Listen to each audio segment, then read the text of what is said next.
शुल्क देखेपछि त मैले निःशुल्क अनिवार्य शिक्षाको उद्देश्य गरिबी निवारणका लागि लघु उद्यम विकास कार्यक्रम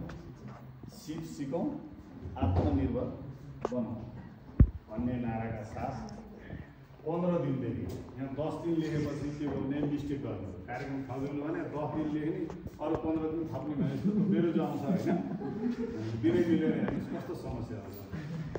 गाह्रो छ है त उहाँले सरकारले हेर्न सक्नुहुन्छ बडा धर्म सङ्कटमा माग्नु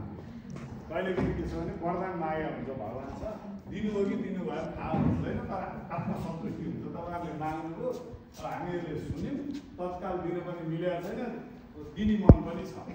परिस्थिति पनि त्यो छैन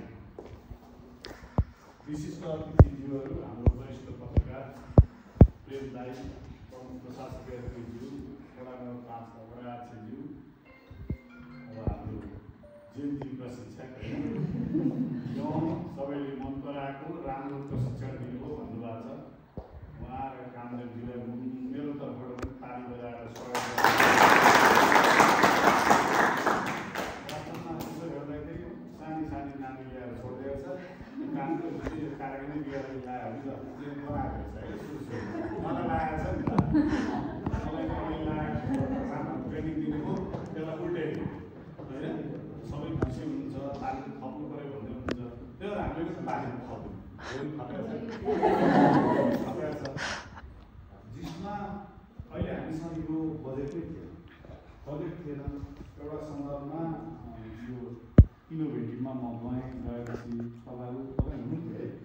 त्यो दिन म गएपछि तपाईँलाई याद छ जस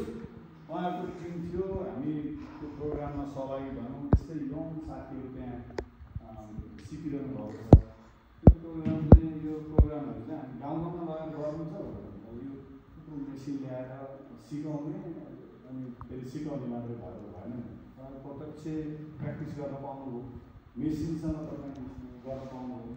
अब त्यसपछि हामी तत्काल ड्राइभिङको लागि के उपाय हुन्छ स्कुटी के हुन्छ अरू होइन हाम्रो यहाँ अहिले जातिबाट को हुन्छ वडा सेवा भने होइन जातिबाट को हुन्छ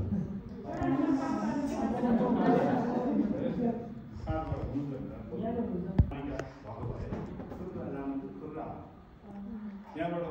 पार्टी खोला डुल्नु खोला यहाँबाट पार्क नजिक नजिक त सक्छ गुवाबन्दीसम्म भुदेउबाट चाहिँ अलिकति भुदेउलाई र झिँगा डाँडालाई नै टेम्पोबाट भन्दा चाहिँ तपाईँहरू जहाँ सम्भव हुन्छ त्यो हामीले त्यो कार्यक्रममा जोड्न अहिले हेर्नुहोस् वृद्ध बुवा आमाहरू हुनुहुन्छ केही मद्दत गर्न पाइन्छ पालिका अध्यक्ष उपाध्यक्षको गाडी पुगेर हेर धुलो उडाएको भनेको छ पालिका प्रमुखै भएपछि गाडीको सुविधा छ चढ्नु परेको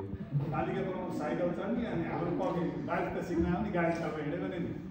भोलि तपाईँहरू के सपना देखेर त्यहाँ जाने हरेक मान्छेले सपना राम्रो देख्ने के नेगेटिभतिर बन्द गर्ने सपना सुन्दर देख्ने आरामसित जुट्ने चिन्तै नगर्नु यो दफ्तरी योले त्यसो भन्यो उसले उसो भन्यो यो कमजोर यो बलियो कोही पनि केही हुँदैन समान पोजिटिभ थिङ्किङ राख्ने हो केही न केही सिपमा अघि उहाँ राजनाथजीले आफ्नै खुट्टा उभिनु तपाईँहरू आफ्नो खुट्टा उभिएको छैन त उहाँले भन्न खोजेको कुरा त बुझ्नु आउँछ नि सिप सहितको भनेर फेरि हामी त्यो आफ्नो खुट्टा हामी उभिएको त छैन मनमा पनि तपाईँ हामीले सिप सहितको भन्ने हो अनि अहिलेको यो कार्यक्रममा हामीलाई लागेको खुसी के हो भने यो वडा अध्यक्षलाई भन्न उपाध्यक्षलाई भन्न कोटा मिला उसका आऊ त्यसका आऊ यो कसैको छैन यहाँ स्वतस्फूर्त छैन कोही कसैको मान्छे यहाँ प्रतिनिधि भएर आएको हो तपाईँहरू होइन यो कार्यक्रममा हामी जानु भनेर आयो यो पो हो त यो हो के समतामूलक समाजको परिकल्पना यहीँनिर देखिन्छ कि यहाँ कोही कसैको छैन सबैको सबै छ त्यसैले यो नै एउटा यस्तो कार्यक्रम हो जसलाई तपाईँ पार्टिसिपेन्टहरूले मन पराइदिनु अब यसमा तपाईँहरूले समय पनि खोली गर्नुभएको छ यो हाम्रो दिमागमा छिरिसकेको छ के गर्ने हाम्रो घरमा चाडपर्व होला बा आमालाई भने होला मलाई यो चाहियो भने हुन्छ त्यो चाहियो भने चिज पाउनु कति समय लाग्छ तारतम्य मिलाउनु पऱ्यो आलुको खर्च आएपछि अथवा अरू साग तरकारीको आएपछि दुध हामी खाएको छैन अनि खाका खाइ होला नि भन्ने छ। यहाँ आएर चिया कफी चाहिँ खाएको त्यो सुजाताले बनाएर चाहिँ हेर मलाई कफी सप राखेँ, हेर मलाई कफी राख्छु, तिमीले त मलाई राख्छु भनेर चाहिँ त्यही भएर पायो। अरू साथीहरू पनि हेर्ने हो, हामी नि हेर्ने हो नि त, कति पालिकाको मात्र तपाईँहरू हेर्नु त, रान्छन् त जेन्जीहरू नै भन्नु हो। यस्तो युवा समूह छ, तपाईँहरू निराश भएर कसले गर्ने, कसलाई हेरेर हामीले काम गर्ने। मैले अघिल्लो पटक पनि भनेको छु, तपाईँहरूलाई हेरेर गर्ने हो यो कार्यक्रम। भोलिको कुनै कार्यक्रम थियो, भोलिको हाम्रो तुरुन्त जेनेरेट गरे होइन, रेडी छ होइन सबै, तपाईँहरू नछुट्नु होला, भएको नछुट्नु होला। किनभने कफीको बोर्डसम्म पुग्यौँ भन्ने लाग्यो, किनभने यो सुरुवात गरेपछि कफीको बोर्डसम्म पुग्नुभयो भने के गर्न सकिन्छ भने तपाईँ आधुनिक कृषि फर्म भनेर डेभलप गर्नुहोस्। तपाईँहरूको नाममा अहिले 4% ब्याज अनुदान कार्यक्रम छ, 20 लाखसम्म लिन पाउने व्यवस्था छ। तपाईँहरूको परिवारका सदस्यको पनि बनेको पनौती काठमाडौँसम्म जग्गा छ, घर पनि छ, यहाँ पनि राम्रै ठाउँमा छ। तपाईँहरू विदेश जान एकदम एउटा खुट्टा यसरी उचालेर बस्नु भएको छ, त्यो पनि हामीलाई थाहा छ। भोलि हामी त्यता बुढेसकालमा जाँदा यसो लौरै टेकेर गएछ भने आइज हाम्रो पहिला पालिका अध्यक्ष भने बोलाउनु होला, त्यहाँ पनि आशा छ। सपना देखेर हामी त बसेका छौँ भने तपाईँहरू किन नदेख्ने? विदेशको खुट्टा उचाल्ने हाम्रै हो, यहाँ बसेर व्यवसाय गर्ने हाम्रै हो। कफीको बोर्ड त्यहाँ देख्नु भने त्यहाँको जमिनमा अब हाम्रो सम्भावना छैन भन्ने च्याउने बेसीका रोशनहरूलाई तपाईँहरूले थप्पड हाल्न सक्नुपर्छ नि। त्यो जमिन कति महत्त्वपूर्ण छ। मैले हिजो मलाई के अरे वरिष्ठ पत्रकार तारानाथ दासले तपाईँकोमा कफी रहेछ यो हेर्नुहोस् त भनेर विभिन्न देशको कफी देखाउनु। हाम्रो यो नेपालको कफीको रेट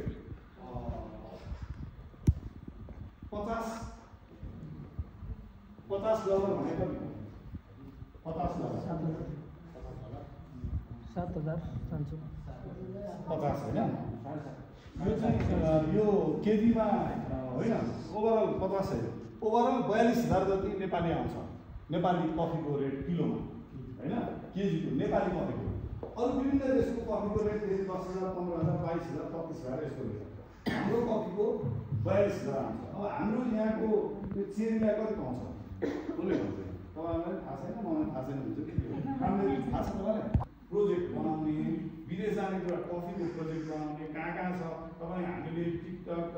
सर्च विभिन्न गर्छौँ, कफीको मात्रै सर्च गर्ने, अन्तर्राष्ट्रिय स्तरमा कफीको प्रोजेक्ट बनाउने, अन्त विदेशी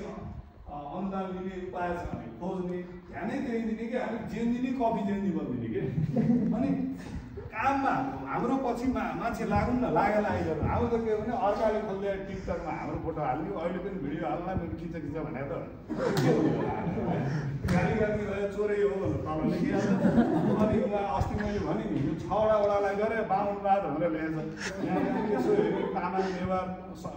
देखेँ, अलि खुसी लाग्यो। भर्ने बेलामा 2 र 3 को आएर फुर्र भरिदिन्छन्, टाढाको भर्दैनन्। अब तनाव हुन्छ क्या, गर्न खोजेर त त्यो बायस त होइन, पालिका स्तरको कार्यक्रम हो। त्यसैले के हो भन्दाखेरि कफीको भोलि जान खोजेको चाहिँ तपाईँको बालुवावाला बाटो देख्नुहुन्छ, कठिन भूगोल पनि देख्नुहुन्छ। कतै कतैको गाडीमा चाहिँ अमिका म्याम बस्नु होला, त्यो चाहिँ उसमा देखाइदिनु होला, के अरे हाम्रो